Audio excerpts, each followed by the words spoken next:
Hello friends, welcome to my channel. இன்னைக்கு நம்ம prawn fried rice எப்படி செய்யறதுன்னு பார்க்கலாம்.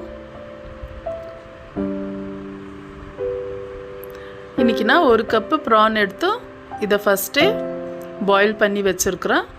இப்போ ஒரு panல 2 டேபிள்ஸ்பூன் எண்ணெய் சேர்த்து நம்ம இத கொஞ்சம் ஃப்ரை பண்ணிக்கலாம். இதுல லேசா கொஞ்சம் உப்பு சேர்த்திருக்கேனா. இப்போ இத ஒரு பவுலுக்கு ஷிஃப்ட் பண்ணிக்கலாம். இது ஒரு பக்கம் இருக்கட்டும். இப்போ அதே panல நம்ம 2 டேபிள்ஸ்பூன் எண்ணெய் சேர்த்துக்கலாம். இஞ்சி பூண்டு விழுது 1 டீஸ்பூன் சேர்த்துக்கலாம்.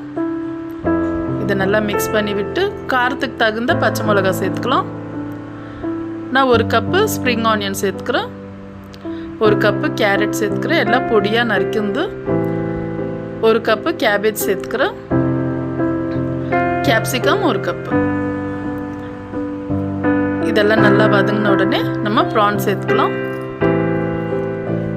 நல்லா சேர்த்து soya sauce 1 டேபிள்ஸ்பூன் சேர்த்துக்கலாம். chilli sauce tomato ketchup 2 tablespoon சேர்த்துக்கலாம்.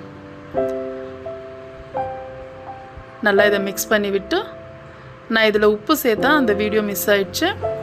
இப்போ நம்ம உதுரா சாதம் வடிச்சு வச்சிருக்கோம் இல்லையா, அது நமக்கு எவ்வளவு தேவையோ அவ்வளவு சேர்த்துக்கலாம். சேர்த்து இத நல்லா mix பண்ணி ஒரு நிமிஷம் போல வைக்கலாம். இப்போ ஒரு நிமிஷம் இத நம்ம ஸ்டவ்ல வெச்சாச்சு. இப்போ நம்ம ஸ்டவ் ஆஃப் பண்ணிட்டு சர்வ் பண்ணிக்கலாம். நம்ம சட்டன் செஞ்சிடலாம். prawn fried rice ரொம்ப டேஸ்டா, ரொம்ப சிம்பிளா, ரொம்ப நல்லா இருக்கும். கண்டிப்பா ட்ரை பண்ணுங்க. அவ்வளவுதான் फ्रेंड्स. நான் போடுற வீடியோஸ் உங்களுக்கு பிடிச்சிருந்தா லைக் பண்ணுங்க, ஷேர் பண்ணுங்க, மறக்காம Subscribe பண்ணுங்க. Thank you.